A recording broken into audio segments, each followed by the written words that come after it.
C'est bon ça. Bonjour Sonia Roland. Bonjour. On vous a proposé une entrée sur une musique que vous avez choisie. Oui. Et vous avez choisi Imani. I am who I am. Je suis qui je suis, pour ceux qui ne sont pas bilingues. On ne vous demande peut-être pas pourquoi vous avez choisi cette chanson, mais je vous le demande quand même. Parce que Imani est une amie de 20 ans et qui vient de sortir cet album. Alors j'avais envie de faire un petit coup d'éclairage sur son album qui est magnifique. Et aussi parce que I am who I am, parce que voilà. Ça vous va bien. Ouais. C'est un joli message à passer.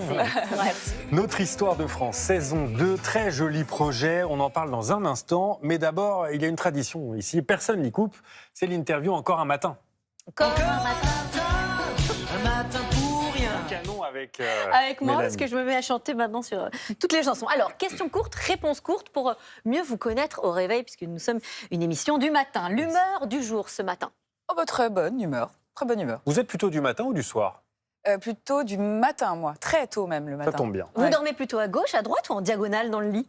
À droite et sur le côté. En chien Et je ne fusil. bouge pas. C'est-à-dire que je suis vraiment une momie, quoi. Mais mes enfants me disent tout le temps, mais on dirait que t'es morte, quoi.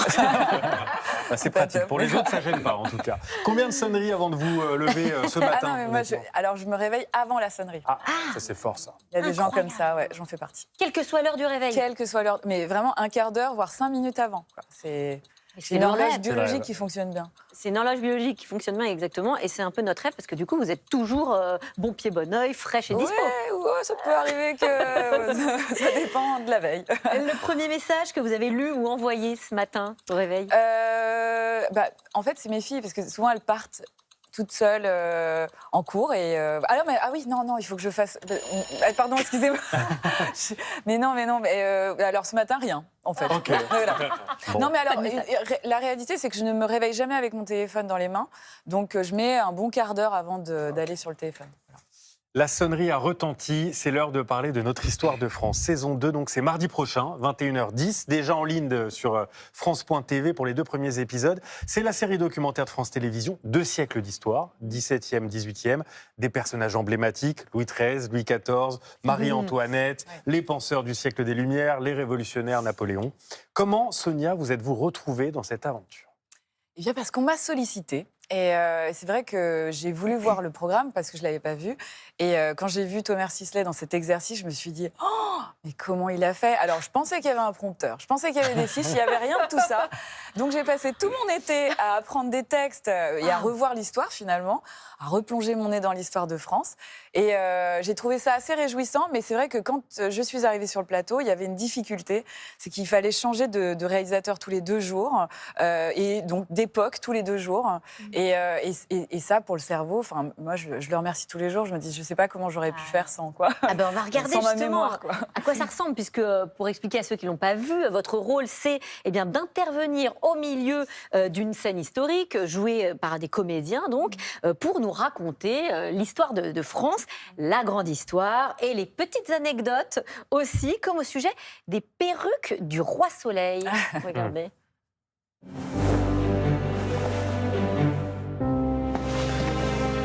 Louis XIV est un influenceur avant l'heure.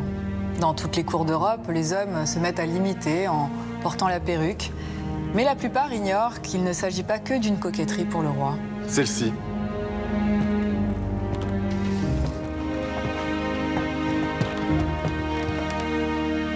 En réalité, Louis XIV porte la perruque depuis ses 20 ans pour cacher une calvitie très précoce.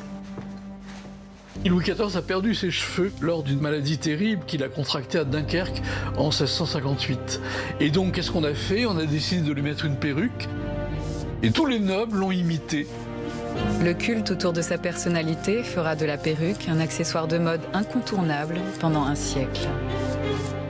Incroyable. Vous le saviez, vous, que Louis non. XIV avait une calvitie? Non, et d'ailleurs, en le lisant, je me suis dit, il faut que je me documente. D'ailleurs, chaque partie d'histoire que j'ai visitée, revisitée, il a fallu quand même que je replonge mon nez dans des travaux de recherche. Alors, c'est hyper bien documenté, parce qu'on a des historiens qui sont vraiment, je dirais, sur notre dos. Parce que même sur des termes, par exemple, à l'époque, on ne disait pas Premier ministre, ni ministre principal, on disait principal ministre. Et alors, ça, ils étaient à cheval sur ces termes-là. Donc, non, mais c'est vraiment hyper intéressant pour les curieux d'histoire, en tout cas, c'est vraiment... Et même pour ceux qui n'aiment pas ça, il y a quand même une façon très ludique d'apporter le récit et c'est vraiment... Pour faire venir des jeunes aussi. Mais à bien l'histoire, sûr, c'est super. bien sûr. Quelle est la période historique que vous avez traitée ou le personnage emblématique qui vous a le plus plu? Alors, tous sont fascinants dans leurs controverses, dans leurs contradictions. Ce sont des personnages qui ont suscité beaucoup de fantasmes pour certains. Par exemple, Marie-Antoinette, où on lui a prêté énormément de choses pas forcément vraies.